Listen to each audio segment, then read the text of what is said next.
A summer of fire, the worst ever. All this will sabotage Canada's climate goals long after the flames are out. It's a continuously worsening situation. The unprecedented inferno released way more carbon than all human activity. So who is responsible for all that? Our international climate correspondent Susan Ormiston goes deep into the charred remains of a boreal forest in Quebec to break down the impact of Canada's summer of fire.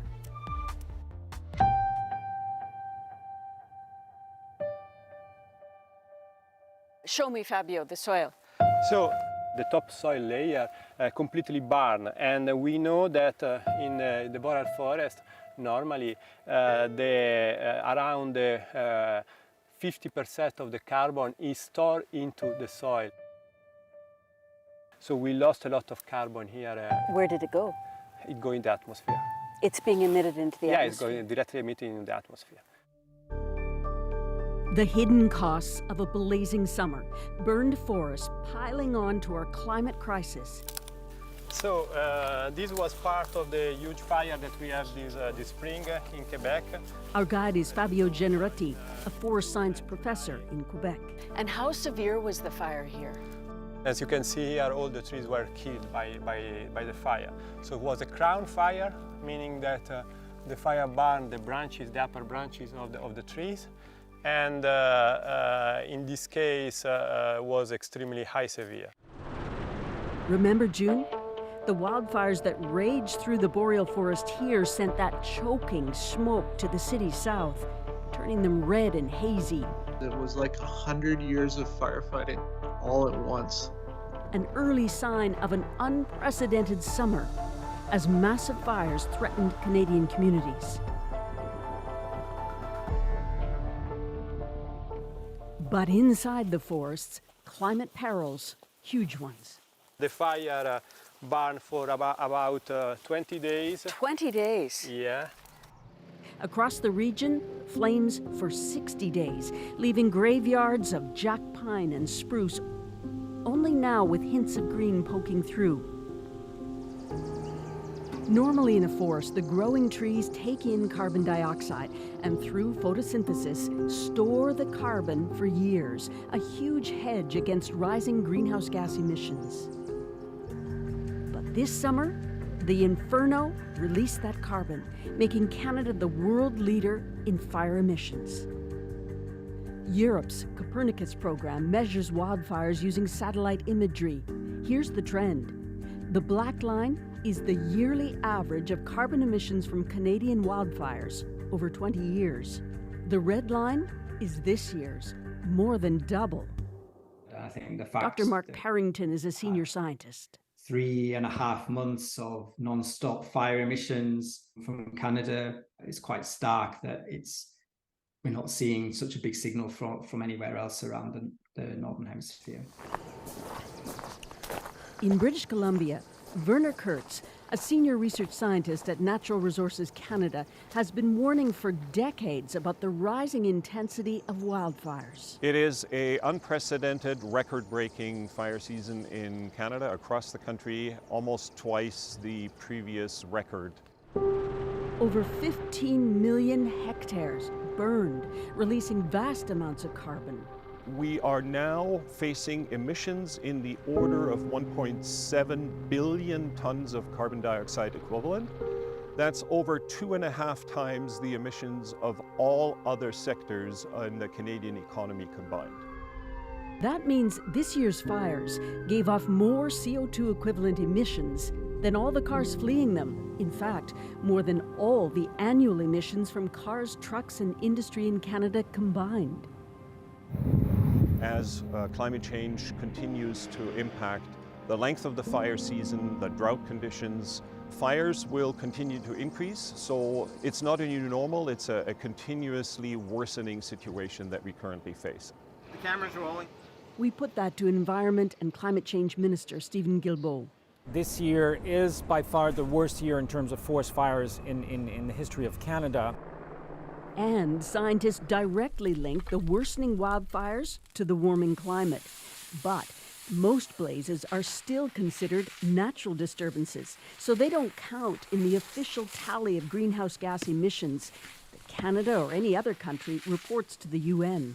These guidelines are ever evolving, and it's together globally that we decide on what are the best practices to report, to measure and report emissions. The effectiveness of our greenhouse gas emission reduction targets is going up in smoke, literally. We basically need to have a global conversation. Who is technically accountable for these?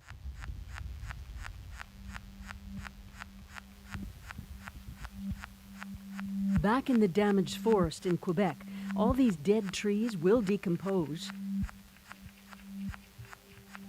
more swiftly because of these guys. Longhorn beetles, speeding up the decay. What you're hearing and seeing here is their larvae boring into the dead wood. So that's the longhorn beetle Yeah. making sawdust. Yes, making wood dust. As the trees break down, they give off more carbon dioxide. That's a secondary impact of the summer's fires. And will this forest now keep emitting this carbon for years? Yes, exactly. So this is no longer a carbon sink, as they call it. Yeah, exactly.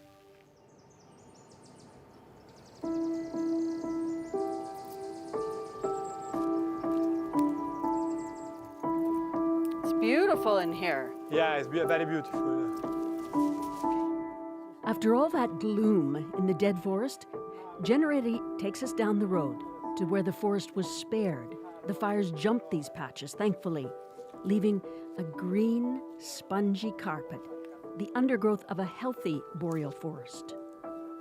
So we were talking about carbon in a healthy forest. Where is it? This is like the litter of sphagnum and mosses, where most of the carbon is. And even if we go deeper into the soil and the organic material is more decomposed, the 40% of carbon is in this kind of material. So in a healthy forest, this is the carbon storage. Yes, this is carbon storage.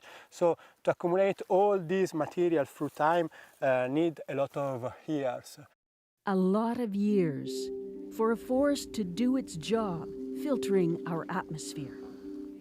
But snuffed out in weeks when the fires burned as fiercely as they did this summer.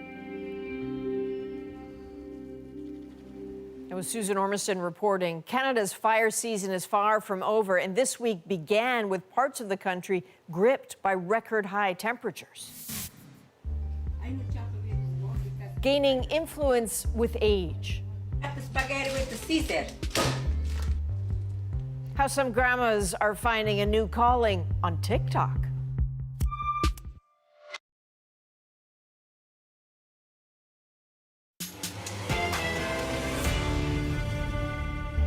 It's young influencers who lead the way in turning online audiences into profile and profit. So in high school, I had a blog. But there's a new generation of older women becoming online role models. You're always going to have a little bit of nostalgia about your own grandmother. Turns out the boomers aren't done yet. Joanna Rumiliotis takes us inside this growing trend to reveal what is driving the power of the Granfluencers.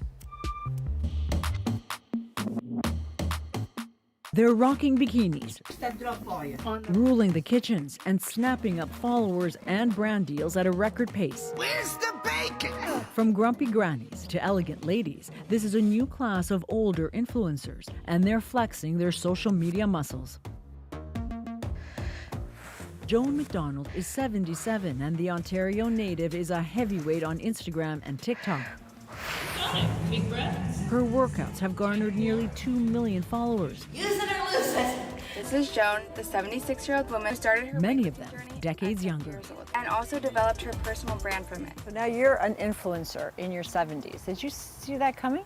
No, not in 1,000 years. I started this process because I was very, very much overweight. It all started when McDonald's daughter pushed her to get healthy and to share her transformation online. She said, I'm going to put you on Instagram so that you can encourage other people, just talk to them. And I'm going, who's going to talk to an old lady? Well, that changed, and it's just been phenomenal. A lot of people say, I just love your smile. Like, it just makes me feel happy when I look at any of your posts. Her radiance is real, and followers in Toronto like Jody Ekovitz have even become friends. How does she inspire you? Oh my God, in a million ways. Like, I just see there are no limits in what's possible, what you can do, how you can live your life, and how you can turn your life around. Seeing that, and it's like, I want what she's got. You know, I want to do what she's done. It's the Women's Best Galentine's Buy One, Get One Free special. McDonald's crossover appeal among demographics is a marketer's dream. This partnership is just one of the spin-offs. I don't want to look 25 when I'm 50. Built on a new narrative she and other so-called Granfluencers are creating.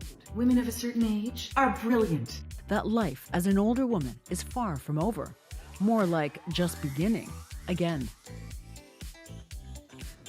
Sabah Kwao is the chief creative officer at Cassette Marketing and Communications Agency. He says brands are clamoring for a slice because boomers alone are a huge market. Hello. And it's something new. It should be normal, it will become normal, but right now it is new. So when we think about the size of that boomer population, when we think about their economic impact in terms of spending power, disposable income, the market can't ignore them. The market can't ignore their clout and that it's proving to be ageless. Cassette tapped into that with a viral campaign that used grandparents to encourage younger people to wear masks during the pandemic. Implicitly, there's an expectation of wisdom. This isn't someone who's going to try and con you. Hi, this is my outfit of the day. Trust the wisdom of those who actually know better. Jim Tan is a former fashion executive who has deals with dozens of big-name brands. She's so busy, we couldn't make an in-person interview work. Well, so nice to meet you. I'm glad we finally connected with you. You've been super busy. I have been super busy. I'm totally grateful. So we settled for Zoom from Toronto's Dundas Square. Right, we're in this center that has billboards, and I'm sure your billboard might pop up. Does it take you by surprise sometimes that in your 60s you started a whole different type of career? Of course it does. I mean, it would be kind of unnatural if it didn't. And I actually feel that, wow, my 60s is my best era ever. I've had the best year of my life. Style has no age. Tan's daughter and regular fashion twin is the one who convinced her to share her outfit of the day. Outfit of the day. Very easy Sunday look today. It took off fast. In the last year and a half, Tan gained hundreds of thousands of followers, has a talent agent, is in the latest Sephora squad, and appeared in a global ad campaign for Clairol. In terms of partnerships, this is a very lucrative business. I think I've probably worked with something like maybe 50 brands by now. It's really like dressing with confidence, dressing with style, bringing yourself, forward rather than letting the clothes kind of speak for you. And I think the brands like that. What do you hope older influencers such as yourself are doing in terms of ageism?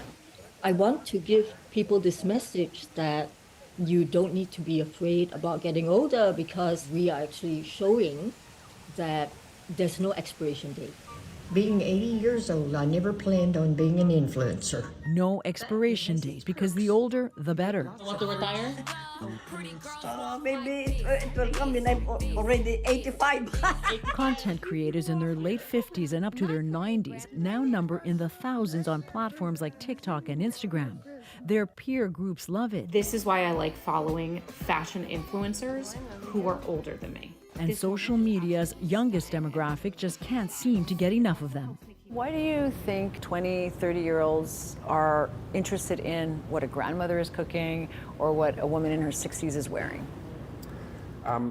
You're always going to have a little bit of nostalgia about your own grandmother and what you might have learned from your grandparents. There's that kind of generational empathy that I think works. Hello. Nice to meet you.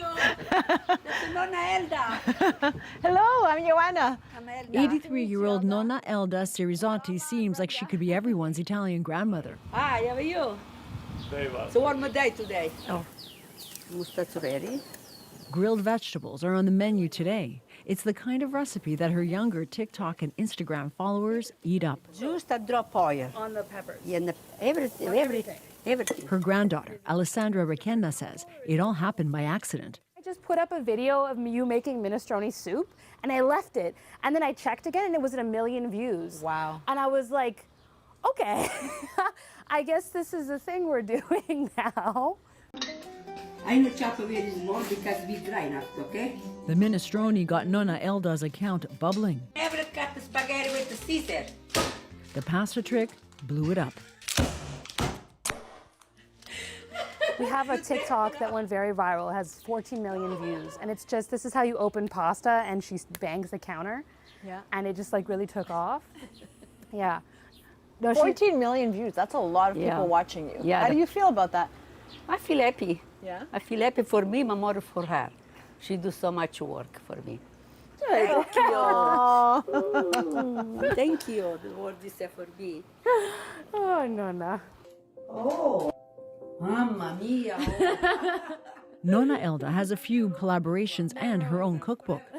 We're gonna clean the eggplant like this. And she's getting used to feeling like a celebrity. She gets recognized in the grocery store. Sometimes I feel embarrassed, you know. I go to the store, so many people look at me like this and say, what happened? What I did wrong? Well, they So, recognize you know, you. Naelda. Oh my Yeah, but so many people afraid to ask me. And some followers have even called her at home. And they phone you, and what do they say? Say, I cried last night. I said, why? Because you remember my grandma. You know, I said, okay, I'm going to be your grandma. I'm a grandma for everybody now, you know, for you too. And I'll do the 30-pounders. As for McDonald, her multi-generational influence didn't come easy, and she's still working on it. This is as good as I get. Because, she says, it's about so much more. A lot of people tell me, like, I've given them hope. If I'm giving them hope, I got to stay there and keep giving them hope. We don't have to buy into this, oh, when you reach a certain age, life's over. It's not.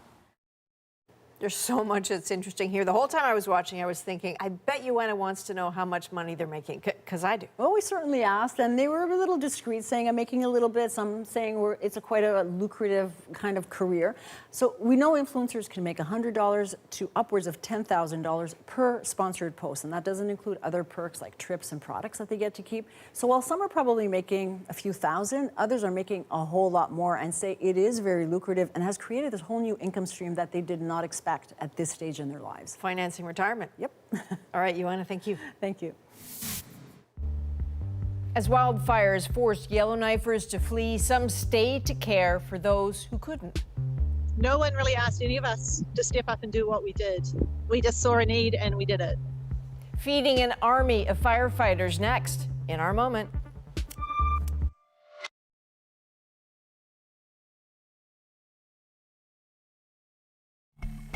This is Chef Nikki McKenzie. So she runs a restaurant in Yellowknife, but when the recent evacuation order hit, she took on a much bigger role.